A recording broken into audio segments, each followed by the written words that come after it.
ayam. Timbang ayam dia. Jadi yang pertama sekali kita syukur kepada Allah kerana kita masih diberikan peluang untuk berada di dalam majlis ilmu. Biarpun 2-3 orang, tapi kalau berbincang pasal ilmu, dia dipanggil majlis ilmu. Dan majlis ilmu ni semua orang pun tahu malaikat turunan. Dengan sayap dia menutupi kita lah, kita yang sekarang yang tengah dari dalam majlis ilmu lah. Biarpun ringkas, panjang macam mana pun ataupun pendek macam mana pun, tetap ada malaikat kan. Dan Allah kata, Nabi kata siapa yang kita mencari jalan untuk mendapatkan ilmu ni, Allah mudahkan perjalanan kita di akhirat kelak kan, mencari syurga. So insyaAllah semua orang yang ada kat sini kan, satu step dah mudah lah nak mencari syurga di akhirat nanti kan. So sebenarnya tajuk hari ni tajuk yang biasa je, tak ada beratkannya pun kan.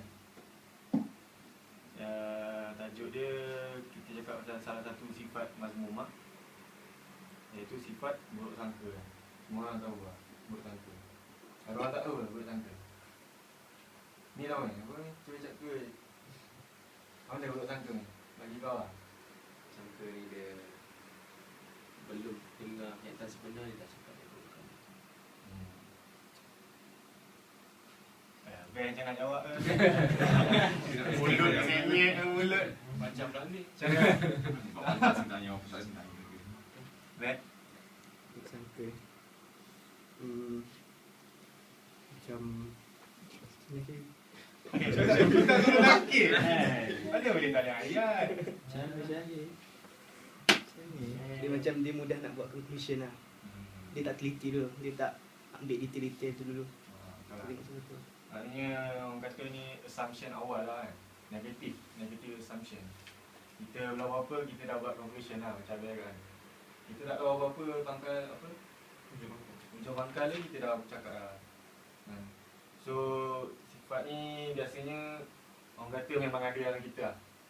Kita ni bukannya insan yang kuat kan, yang kita bukan Nabi semua kan, yang tak ada langsung sifat ni kan. Kita hanya insan yang lemah kan. Maknanya kita akan ada sifat-sifat mazmumah ni, tapi macam mana kita nak hilangkan ni, macam mana kita nak kawal kan.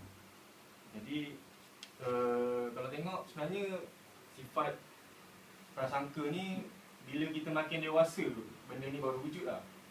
Rasa kalau seingat aku lah, masa darjah 5, darjah 6 tu baru nak ada benda ni. Rasa kalau start dari darjah 1 tu macam tak ada pun nak kata budak ni tak apa-apa kan. Innocent gila kan. Tapi bila start darjah 4, darjah 5 dah nak puberty tu, kita dah start macam iri hati dengan orang ni, dengki dengan orang ni. So benda ni makin lama benda tu kalau kita tak cater benda tu, maknanya dia makin menebal lah dalam hati kita kan. Jadi aku nak bawa korang cuba kita letakkan kita di kasut orang yang di buruk sangka tu kan. Contoh lah macam Abek sini kan. Dia sekarang ni kalau pergi mana-mana pun jalan kaki kan. Sampai sekarang ni dah kurus gila kan. Tapi kalau kita ni betul-betul nak buruk sangka kan dia, ni contoh kan. Kita nak buruk sangka, kita cakap apa ni, kita rekod bila dia ni kan. Rempas yang 3 bulan 400.5 pun tak nak bayar kan. Apa? Ni patut nak kerja ni je. Dia berapa 26 kan? Kalau Abang ni dia masih lah lingkungan 400.5 kan. So 400.5 pun tak nak bayar. Padahal dapat duit sebulan €700. So kalau kita tak fikir, dia cakap dia nak sihat semua kan. Dia cakap apa benda nak sihat-sihat ni, nak handsome ke apa kan, nak belagak ke nanti kan. Tu kalau orang yang memang dah ada prasangka buruk. So prasangka ni sebenarnya dia daripada hati kita lah. Hati kita ni kalau tak bersih, memang pergi dia kan. Kita ni prasangka ni ada 2 lah kan. Satu husnuzon, sangka baik kan. Satu lagi sangka buruk. Sangka buruk apa arah dia? Suuzon. Suuzon lah. Sangka buruk. So semua ni datang daripada hati kita. Kalau hati kita ni dah gelap, orang tu buat baik macam mana pun kita akan nampak dia jahat kan. Kita tengok perempuan cantik, kita cakap, dia ni nak menunjuk cantik dia. Dia ni pakai susuk cantik dia. Kita tengok orang yang pakai selekeh gila, orang pakai selekeh, kita boleh cakap apa, dia ni apa selekeh sangat kan. Padahal kita tak fikir pun dia ni tak ada duit ke apa kan. Kita duk apa ni selekeh gila. Orang pakai cantik pula, orang pakai smart, nak menunjuk pula. Tak ada benda yang baik langsung kan. Kalau hati kita dah buruk, kita tengok apa-apa pun semua benda kita cakap benda tak baik kan. Sebab itu Rasulullah ada bersabda, jauhilah kamu daripada buruk sangka, kerana buruk sangka ni ialah seburuk-buruk berita kan. Rasulullah cakap macam tu. Maknanya apa yang Rasulullah cakap, benda ni memang paling last sekali betul je. Faham tak? Kita buruk sangka dengan orang kan, kita tak tahu apa-apa pasal orang tu, dan kita buat interpretation kita sendiri, lepas tu kita rasa benda tu betul kan. Tapi dalam hadis Nabi cakap benda ni lah yang paling last sekali patut kita percaya. Faham tak? Sebab kita memang kalau pasangka kita memang tak pernah betul lah biasanya, sangka buruk kan. So kalau kita letakkan kita di dalam kasut orang yang diburuk sangka kan, apa yang kita akan rasa? Apa kau rasa tak? Kalau orang buruk sangka kat kau tak, padahal kau tak ada buat apa-apa pun.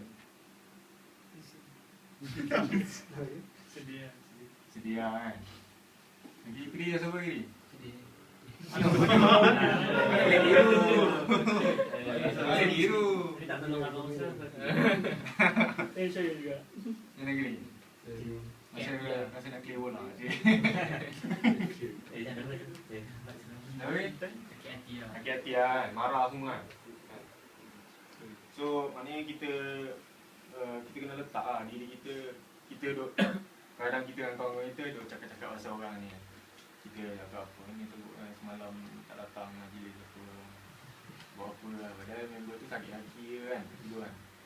So kalau kita letakkan kita orang yang kena kutuk tadi tu, kita pun rasa sakit hati lah kalau dengar kan.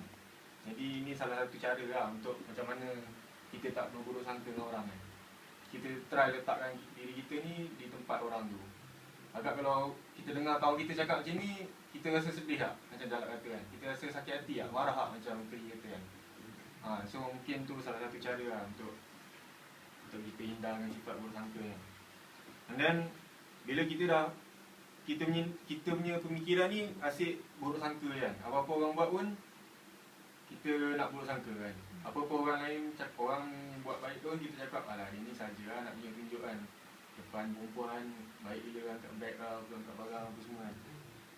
Ada je kita nak come up dengan something kan. So bila dah kita ni asyik nak buruk sangka kan. Contoh Hakimi je lah. Contoh lah, maknanya bila kita dah asyik buruk sangka ni, kita akan tend untuk cari kesalahan orang tu. Ni dah satu benda lain pula. Betul tak? Kita tend untuk cari aib orang tu. Sebab kita tak berhati. Selagi kita punya prasangka tu tak betul, kita tak berhati kan. Kita cakap contoh apa tak kisah contoh apa-apa kan. Tapi kita akan cari ke aib orang tu. Contohnya tadi dah tak boleh contoh, kena bagi Contoh tak? Siapa boleh bagi contoh? Nas? Tak ada orang je. Ha? Saya Nas? Mana boleh. Saya apa dah tak tolong dia. Saya dah stand up abang Ustaz dengan aku. Ada, tapi rasanya semua boleh faham kan apa yang aku cuba sampaikan. Bila buruk sangka ni, kita dah buruk sangka, kita dah cerita kat orang ni macam ni, tapi benda tu tak timbul kan. So kita pun try cari apa lagi, apa dia buat ni kan. Sebenarnya apa dia buat malam tadi, apa semua tak datang majlis apa semua kan. So bahaya lah. Satu, kita dah buruk sangka. Lepas tu satu lagi, kita dah mencari kesalahan orang lain, membuka aib orang lain. Sebab kalau dalam surah Al-Hujurat ni, surah 49 sampai ada Quran kan, dia buka ayat 12. Ni ayat yang popular lah kan. Ramai orang tahu kan, ramai orang dah pernah bincang dalam usrah semua. Yang maksud, hai orang-orang yang beriman, jauhilah kebanyakan prasangka, kerana sesungguhnya sebahagian prasangka itu adalah dosa. Dan janganlah kamu mencari kesalahan orang lain. Lepas tu sambungan dia lagi, dan janganlah kamu, kalau dalam ayat ni mengunjing-unjing. kamu mengunjing dan ada kan? Baca kan? Menggunjing tak? Cuba baca ayat penuh dah. Wahai orang beriman, jauhilah banyak dari prasangka. Pada bahasa Arab dia letak zon. Sungguhnya sebahagian prasangka itu dosa. Dan janganlah kamu mencari-cari kesalahan orang lain. Dan janganlah ada di antara kamu yang menggunjing sebahagian lain. Apakah ada di antara kamu yang suka makan daging saudaranya sudah mati? Tentu kamu merasa jijik. Dan bertakwalah kepada Allah. Sungguh Allah Maha menerima taubat, Maha penyayang.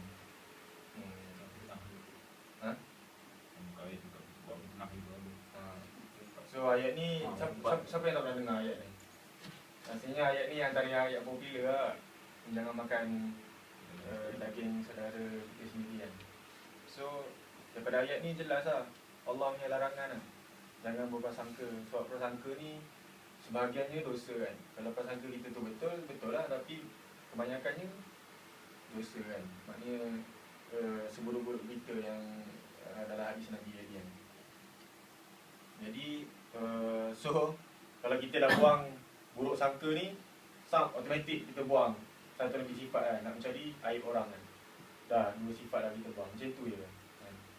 So ada yang ni aku baca dalam Aidul Islam kan, ada cerita kisah ulama sufi, kisah Hasan Al-Basri.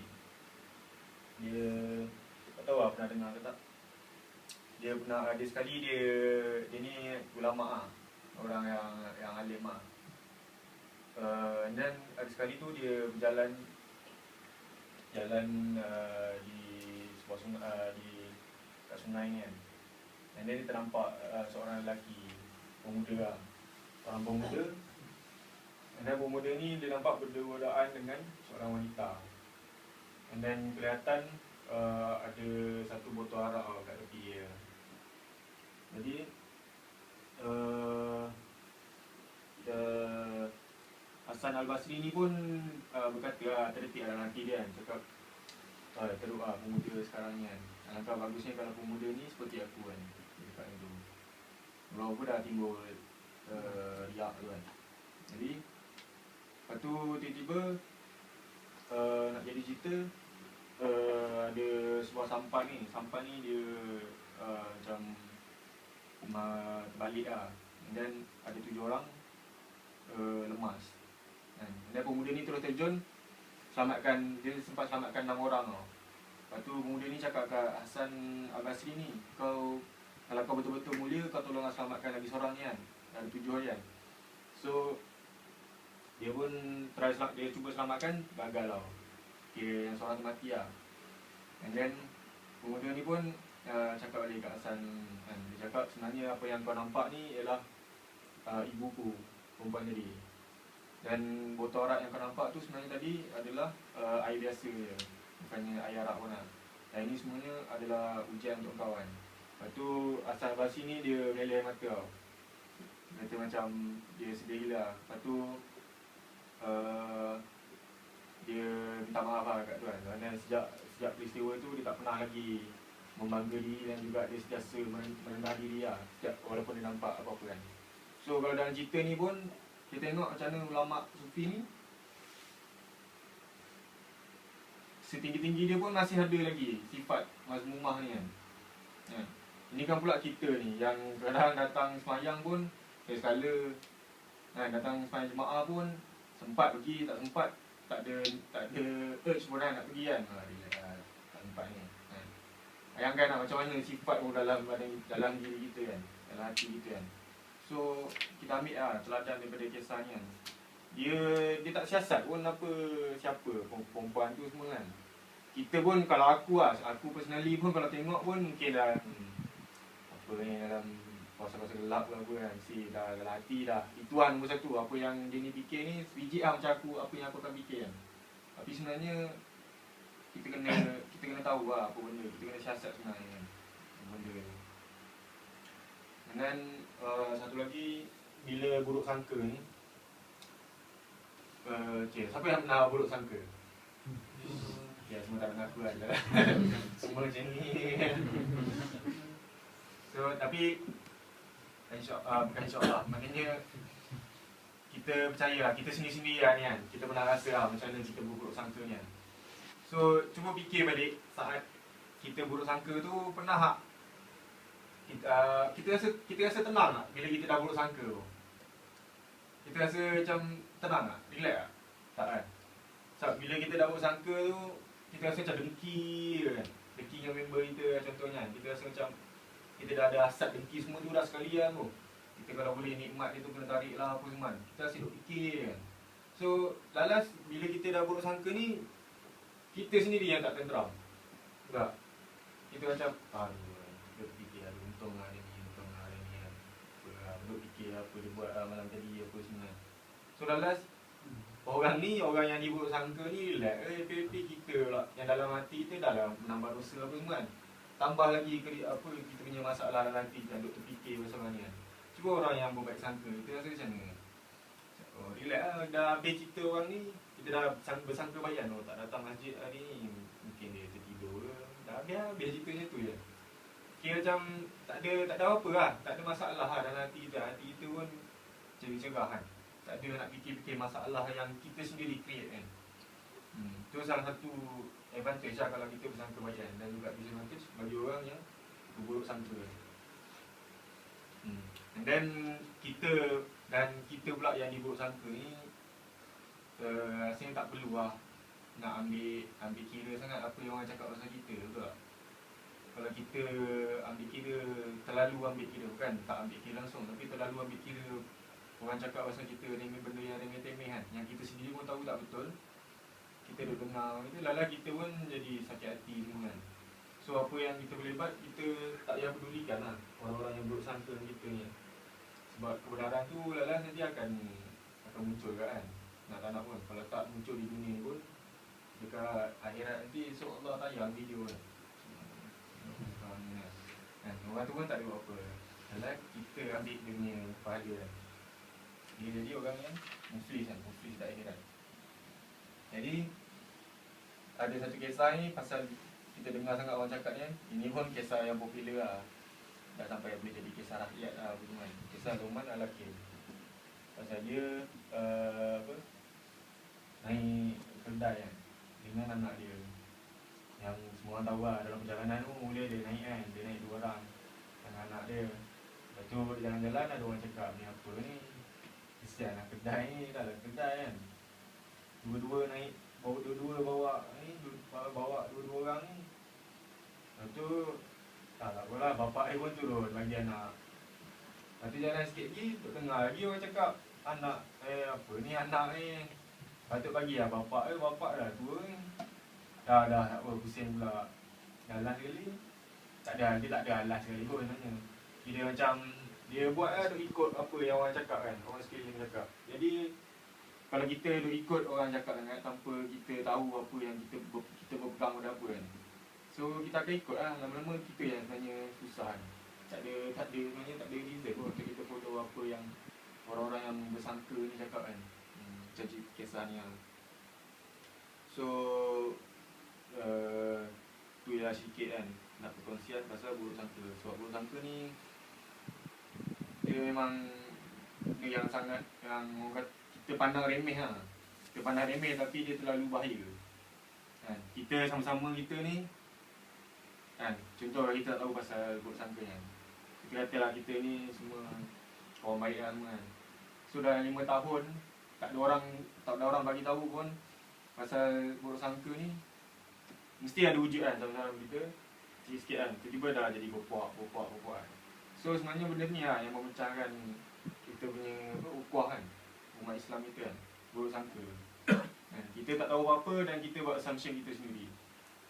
So tu masalah kita lah untuk kita. So macam mana untuk kita buang sifat buruk sangka ni? Maksudnya semua boleh fikir logik lah. Ni kalau kita bagi budak SPM jawab, agak 70 jawapan nak bagi kan. Minta 5, bagi lah 70. Tak cukup masa nak jawab yang lain. So banyak lah macam kita, satu berfikiran positif kan, kita banyakkan baca Quran, kita zikir kan. Sebab ni adalah masalah hati, penyakit hati kan. So kita bersihkan hati kita, insyaAllah kita terhindar dengan benda-benda ni. Bersyukur dengan nikmat yang kita dapat kan. Sebab kadang-kadang bila kita tak bersyukur dengan nikmat yang kita dapat tu lah yang jadi punca kita nak asat dengki yang sangka buruk semua. Jadi itu je lah nak cerita malam ni. Sebab ingat cerita panjang ni tapi sebab nak jual ayam ada lah. Sebab kita dia nama pun tazkirah kan, peringatan kan. Dan peringatan ni apa-apa peringatan lah. Dia pun kita dah dengar kata nakit-nakit lah, nakit ni mesti dah dengar banyak kali lah buruk sangka ni kan. Siap dah cerita kat anak-anak buah semua. Tapi kalau kita berfikiran macam tu, kita macam sia-sia lah kita. Sebab tazkirah ni memang peringatan kan. Dan peringatan ni tak kisah lah, peringatan ni peringatan yang sama sepanjang masa ataupun peringatan-peringatan yang lain kan. Dan kita jangan ingat peringatan yang sama ni kita rasa lah tak ada apa-apa ni, kita boleh relax tidur kan. Kalau kita yang datang hari ni tak sini nak cakap nak borak pasal buruk sangka kan. Aku dah tahu lah dengan buruk sangka kan.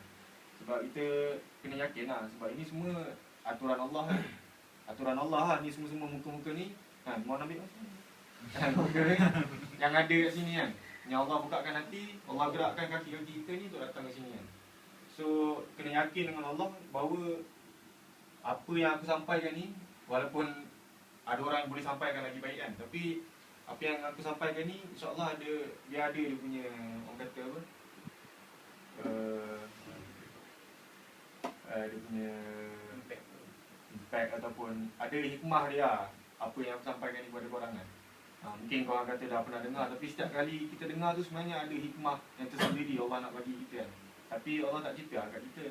Kalau Allah cerita kat kita, terkejut lah kita kan. So tu sedikit sebanyak lah apa yang aku boleh sampaikan malam ni pasal sikap buruk sangka kan. So kalau boleh ambil pengajaran ni, ini sebenarnya lebih kepada diri aku dan juga dan aku cuba sampaikan kepada rakan-rakan aku lah apa yang aku nak sampaikan. Sebab sikap buruk sangka ni memang teruk lah. Kadang-kadang kita pun tak sedar yang kita berburuk sangka. Kita rasa benda tu biasa je, tapi sebenarnya kita berburuk sangka kan. Kita sebenarnya kena tahu macam mana third view lah daripada orang lain. Adakah kita ni berburuk sangka ke tak sebenarnya. Kalau kita duduk dengan kawan-kawan kita je, mungkin kawan-kawan kita kata biasa lah tu kan. Kita boleh sekali kan. Tapi sebenarnya kalau kita ada third person yang tengok dan dia ceritakan, sebenarnya kita ni berburuk sangka kan. Kita tak sedar benda tu. Benda ini sebab dia dah jadi sebati dengan masyarakat. So Alhamdulillah tu je yang nak sampaikan. Kalau ada siapa-siapa nak tambah ataupun ada apa-apa nak berkongsi ke, bercakap ke sebelum kita menimbangkan. Baik. Ingat ni lah, yang Ustaz Rizal tweet ada sekali juga. Dia apa? Ustaz Rizal tweet lah. Ada dia kata apa, dia kata lebah masuk ke asas sampah dia tak cari bunuh. Tapi lalat lebah masuk ke asas sampah dia cari bunuh. Tapi lalat masuk taman bunuh pun cari ke sampah. Kamu macam tak secangkap tadi lah, apa ni, hati tu lah. Mandul tu. Bukan dalam calang boleh tangkap ni. Ni nanti aku buat PowerPoint tu.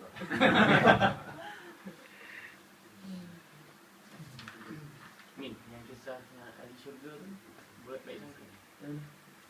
Nabi ulang 3 kali, 3 hari. Oh, hadis. Yang dia follow you rumah. Dia tak ada masalah kan lah. Tak ada masalah tu, dia maafkan orang tu, dia baik. Dia maafkan orang. Dia yang sebelum tidur tu. Maafkan tu dia tak rasa nak, dia tak ada rasa buruk kat orang. Dia tak berburuk sangka. Dia tak ada sangka, dia rasa tak ada niat buruk kat orang.